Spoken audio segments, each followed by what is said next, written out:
Hello everyone, welcome back to the channel. In this video I want to share with you a little tip about these snow blowers. This is the Troy Bilt 3090 XP that I picked up actually for free. The gentleman that gave it to me said that it was leaking gas and needed a fuel line and a carburetor clean, and it would run no problem. In fact, there was nothing wrong with the fuel line. It was simply the fact that the needle in the carburetor was stuck because it was corroded, and so the bowl was filling up with fuel and spilling all over the place. I picked it up, came home, gave it a half a tug just to kind of see if there was compression, and the thing started on me. So clearly there was really nothing wrong other than that carburetor. Unfortunately, the carburetor kit, rebuild kit, costs $45, when a new carburetor costs $12. So fortunately or unfortunately, kind of a waste, but I ended up replacing the entire carburetor and it works just fine. But that's not what this video is about. The video is about the fact that I decided to go a little deeper in kind of doing some maintenance on this before I actually start using it. And I wanted to change the rubber band here that allows this thing to drive forward or backwards. In doing so, I discovered a little issue with this thing. So this snowblower has what Troy Bilt calls power steering. Well, basically you pull these levers right here, and depending on which one you pull, it goes in the direction of the lever that you pull. And what these levers do, essentially, they lock this little clip right here onto a gear, which I will show you right here. Okay, so this is mounted like that. This goes on this axle, I'm sorry. And so that locks one of these gears, and it makes it spin. It makes this rotate more, rather. So anyways, the real problem is that as I pull this out, the bearings fell apart on me. And basically what's inside that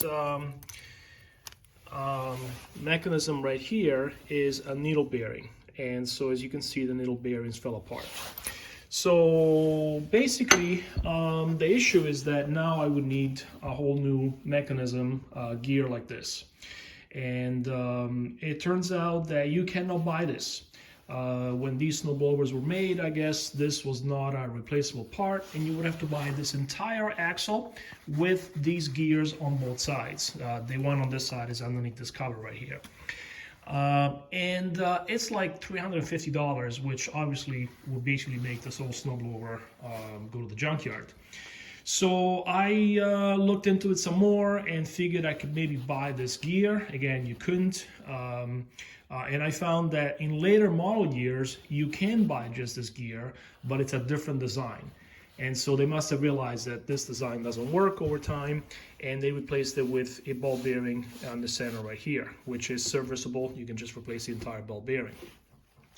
So the issue with these needle bearings is that grime and dirt and sand and salt and whatnot gets into these things, and eventually the needle bearing rusts out and it falls apart.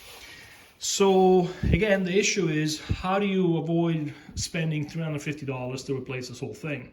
Well, you can replace that needle bearing.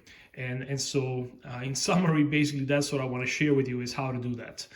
Because when I first looked at it, I didn't think that was possible, but I discovered that it is, and there is very little, if any, information out there on the web, definitely not on YouTube, so I figured I'd do a little video. So basically the goal here is to punch that out.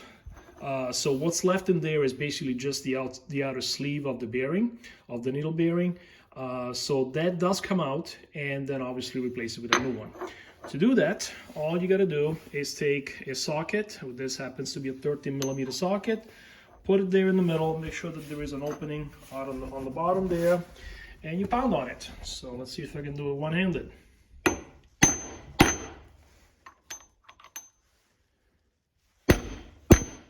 here it goes. It's coming out, okay?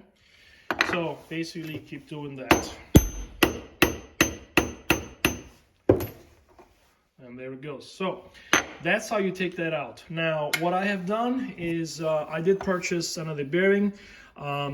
This is an SCE 98 bearing. There are some markings on the very outside sleeve here, and if that I will put the markings on the description down below, and so you can purchase that. It is available on Amazon right now for $14, which is absurd considering that's a $5 bearing. I ended up finding it on Walmart.com, believe it or not, by some vendor that sells it through Walmart for $11. So that's what I went with. So I have the bearing in the freezer. I put it in the freezer overnight, and obviously with the concept of shrinking the bearing a little bit so that it fits easier. And if I have to, I can heat this up a little bit in order to expand this while the bearing is contracted and slide it in. So I'm gonna go grab it and see if I can fit it in without doing anything else. All right, so here's the bearing.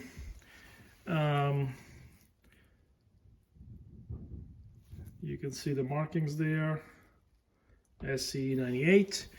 So let's see if I can literally just pop it in there very gently.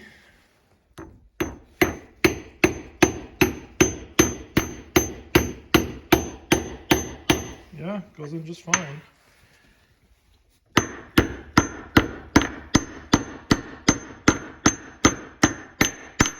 That's it.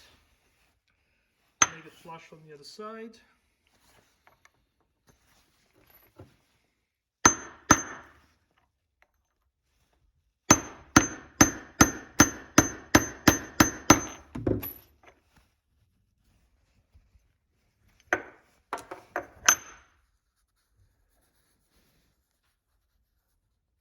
Yep, feels flush. So that's it. That's the whole thing. And works just fine. Needs a little lubrication. So that's the other half of this gear. So I added some grease in there, and this whole thing just goes together, which I cannot do one-handed, but basically that's the whole entire assembly right there. Okay, so I hope this video is going to be helpful to you, save you a bunch of money. There are actually, by the way, 2 more needle nose bearings inside this assembly. I will put the markings in the description below, so if those are gone, you can replace those as well. I decided to just replace the bad one that is absolutely bad. I'm sure that the others don't look too great, but I'm just gonna leave them alone for now. They're about anywhere from $8 a piece all the way up to this one being about $12.